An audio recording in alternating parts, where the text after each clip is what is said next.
ចូលទៅក្រូចមើល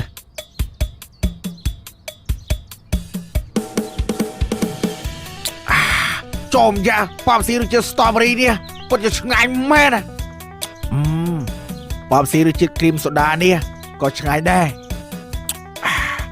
ចំណែកប៉ាប់ស៊ីរសជាតិកូឡានេះក៏ឆ្ងាញ់ដែរ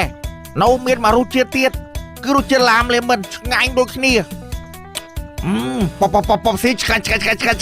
ណាសំខាន់ណារសជាតិផ្អែមត្រជាក់ស្រស់ស្រាយហ្មង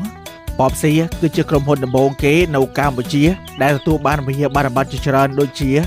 ISO 9001 2015 ប្រព័ន្ធគ្រប់គ្រងគុណភាព GMP ប្រព័ន្ធអនុវត្តផលិតកម្មល្អ AACCP ប្រព័ន្ធសុវត្ថិភាពម្ហូបអាហារពានរង្វាន់សមិទ្ធផលផលិតភាពស5និងពានរង្វាន់ឧស្សាហកម្មបៃតងកម្ពុជាបងប្អូនទំនាក់ទំនងបោះដុំបង្រៀតាមរយៈលេខទូរស័ព្ទនេះ